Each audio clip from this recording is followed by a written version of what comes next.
Hello, everyone, and happy October. Today I've got something special.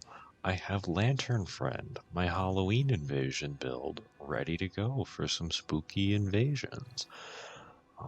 As you can see, I have my lantern. The idea is use Blood Flame Blade on heavy infused bleed weapons and have some fun. And I also have the stats for Dragon Claw because this build is inspired by the Faith Unholy Trinity cultists in the Cult of the Second Death. The current rune level is 73. I have a very interesting distribution of stats, and there's the equipment. Yeah, so we're going to jump right in to a biased presentation of why this is the best build no one besides me is using. Uh, Here we are invading Bloodborne 2 in Nokron. As you can see, like these guys are happy to see a fight, but I know that's a bleedy pole blade and a giant sword, and also I don't know why he has Golden Vow on the ant spur with an offhand commander standard. I'm just looking at that and going, wow, that is a little bit strange. But Stormcaller is really good. I like big weapons with big hyper armor. I almost got the host, but now I'm just like, okay, I need to step back and refill. And here I just get knocked down. And at this point, I'm not sure whether or not they are going to be following me or not, so I prepare myself. However, the host has a great bow, but not golem arrows. But yeah, right here, I'm just like, all right, I see you guys. I don't know, I don't have hand ballista or jar cannon on this build at this point, so I'm just like, are you gonna come down and say hi? And then, if that was golem arrows, I might be in more pain than I was. But also, too, that wasn't a lot of damage anyway, so maybe the bow isn't upgraded very much. Because we are at rune level 73. Here, I just use a Phantom Finger to try and get back up to the top, and lo and behold, the shuffle works. So here I am now behind them, free to reapply the Blood Flame buff, and go to town. And I think the bleed killed them on the way down from Blood Flame Blade. Because Bloodborne 2 doesn't take any damage, so I think, yeah, it had to have been Blood Flame Blade on the way down. And now here, he's got an Ultra, which has really good hyper armor, so I know that I'm not going to be able to, like, if he starts swinging, I actually have to respect that, but I'm staying in his face, swinging, and gravity wins again. GG, guys. And of course, I have my little bell to ring. So here we have another just honest invasion, except some PvE is going to get involved, but this time against 3 dudes at the second area of Volcano Manor. I'm just like, alright, this build is interesting and not optimized for fighting 3 dudes.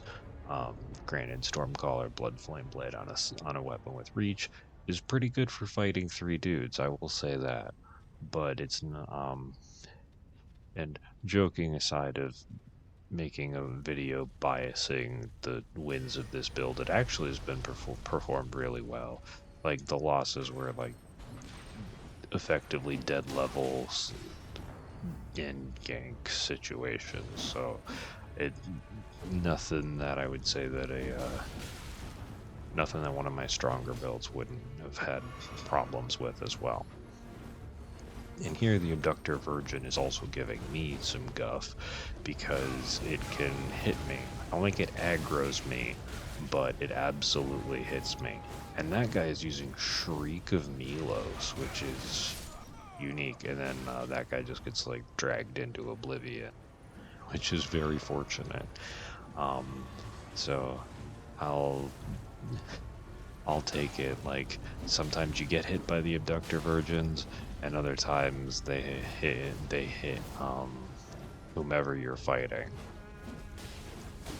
And me and this Phantom are having a pretty nice fight, and then the host, who is now getting eaten, started to Reduvia me in the back. So I switch over to my broadsword, and I'm just like, alright, I don't want to get Reduviated in the back, that doesn't seem like fun. And the Abductor Virgin finishes off the Phantom. And here I have the Mithril Turtle strategy of heal, of heal up and then get ready to go stand in someone's face and mash. And unfortunately for this guy, with the Bull Goat's Talisman, I have some pretty decent poise. I don't even know if I have like the hyper armor off of the sword R1s, but it feels like it. And I ended up winning there. Now, you might ask, Mithril, those are some pretty honest invasions. How do you do against overlevels? Well, that after the spawning iframes have gone away, I realized that that probably would have hurt, because that was Comet, and Comet requires 52 intelligence. So, assuming that they have more than base level vigor, I have invaded someone with an overleveled password summon. Now, the nice thing is bleed is a flat percentage. So yes, they might have more bleed resistance, but also I still do pretty good damage to them anyway. But I can still bleed them out without too much difficulty. But they do, as you can see, they do a lot of damage, because I think I have 1500 health on this build. So technically I have more vigor, but the two of us do about the same like damage percent per swing, which is terrifying because I have a pretty good amount of health. And then the host comes in. Bloodhound's Fang on its own is not very scary, but curved greatswords have hyper armor and can dish out some good damage. So I retreat to Ballista and Friends. And of course, reapply the buff. Now, Bloodflame Blade is actually really good with, I feel like, the slower weapons like the Scythe, because the debuff, I think, is 40 points of blood buildup over 2 seconds after hit, real or phantom. And so that means the downtime in between when I'm hitting them, they're building up bleed rather than it ticking down. So then with Stormcaller, especially because they're like multiple hits over a slightly slower duration, or it's like relative to like Reduvia R1s, that I can get some pretty good bleed buildup because the Scythe does passive 55. And I really love those wind frames in here. It's just like getting stuck. And then the Leyndell soldier coming in clutch. I didn't realize that the Phantom may have been able to roll out of that. They're not always able to roll out of that, but sometimes they can roll out of the second set of attacks with the wind.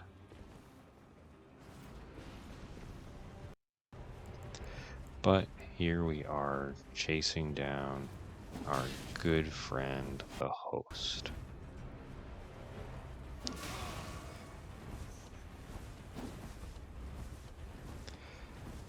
Now, this poor guy, well, not really a poor guy, because I got like 50,000 runes from his Phantom. But this is why I also have a Stormblade broadsword, because sometimes you just need a little bit of extra ranged. They're like, Mithril, how does this build do in duels? As I am making the biased thing about how Lantern Friend is the best build. Pretty good. This is just Weeping Peninsula. This hunter they're fine. I don't have anything against this hunter, but I'm very wary of Host and their Phantom because when I came in, you can't see it from this distance. Host has Sword of Night and Flame, and the Phantom has dual Antspur Rapier. So I am expecting a gank, and I think that he tried to block there, but the scythe has it pierces defense, so because it goes around the shield. So I was very well set up to take care of that.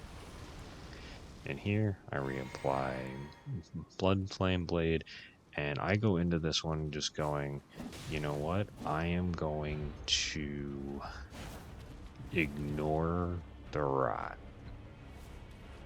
Like, I'm just going to, because the bleed kills faster than rot does. So my thought is if I can get some good hyper armor trades, I'm going to kill them faster with the bleed than they're going to kill me with rot. And so even though they're using and quick step was a mistake there because they just stayed straight into the Stormcaller hitbox. And now, because I was very wary of getting ganked and they have the Huntering on, it is no mercy for the Host. I'll be polite, but it's still no mercy. Because they're rune arced. I don't know if they were just like stopping, but I'm just like, no, we're gonna have them explode and give them a nice little bell ring. Now, I don't think I mentioned, but the physic I'm using is the Speckled Hard tier and Crimson Burst tier, and I'll explain that in a minute, because being named Lantern Friend and wearing the Folk Calder Fingers Trick Mirror, sometimes after waving and turning on my lantern, hosts and phantoms just assume that I'm actually your friend. And it's really funny because these two full Radon armor co-opers, even like with Rivers of Blood, they don't care. They're going to go fight a giant bird. So I just get to stand up here on a rock and watch them fight a giant bird. It's very silly, but I enjoy those nice little silly moments. And here we jump into a similar situation in Volcano Manor. As you saw, there are 3 dudes. One guy just got returned to their world for no idea. And I noticed that they don't have the Sight of Grace. My build is working pretty well, so I'm feeling good. So I come in here going like, alright, I'm going to take the ambush opportunity, but then I see that the Phantom just dies to his snake, and then I just have a moment of like, oh no, this guy's friend just disconnected, and then the other dude just died to his snake. This is terrible. I don't want to just kill him in the ambush. I want to murder him fair and square. So I do the friendly thing, drop a warming stone, and just like, come over here, get your sight of grace, because we're a lantern friend. We're friendly.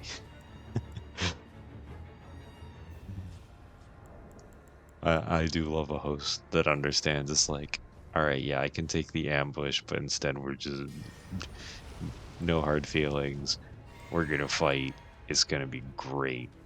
And so we have Mr. Samurai Man versus Lantern Friend, and he has a little bit better reach, I think, with the Nagakiba.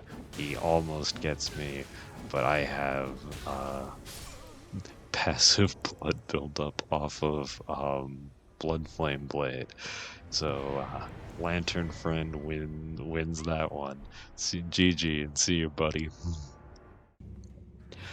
Okay, now this one actually is a good invasion for explaining my physic. I have the regen tier and the stat cure and boost. So as you can see, the host has Hoarfrost Stomp.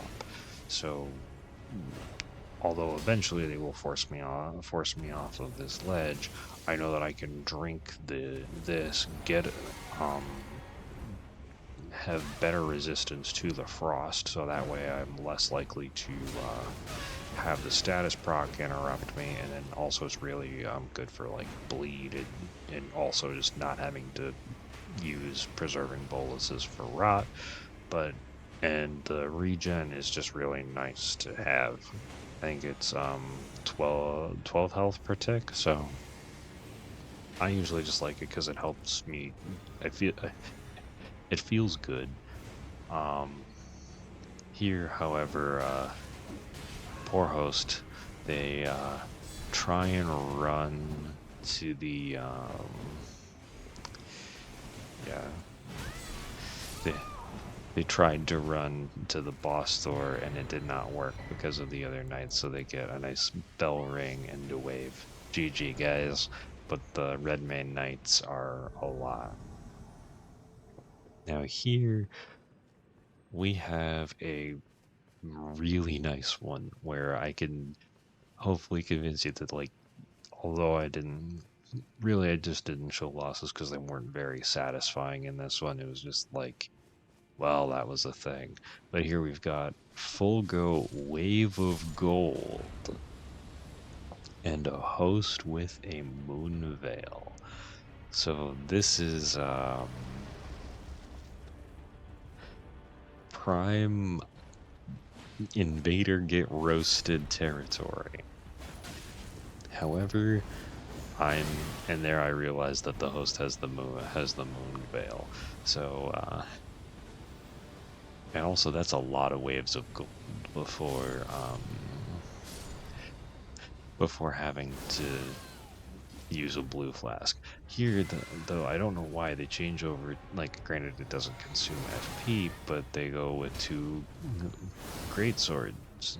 Well, it's the great sword, ultra great sword, but they honestly, Wave of Gold is better because Wave of Gold deals with the Froggos, and I synergize with the Froggos because all of us are running bleed builds.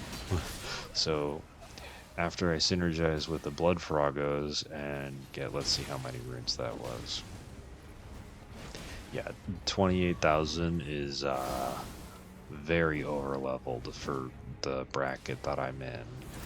Now I get to fight the host, who is by themselves, and Moonveil, despite being very good, is, well, it's used enough that it's not scary. And again, I have hyper armor. I love the hyper armor changes. I probably said it multiple times across several videos. I'm not perfect with it with the scythe, but it is able to. I love being able to stand in someone's face with a big weapon and just swing. And now here, for our last of the Halloween invasions, we just have a nice, simple supporting Commander O'Neill in the swamp of Aeonia. Yeah, this build's a lot of fun. I know that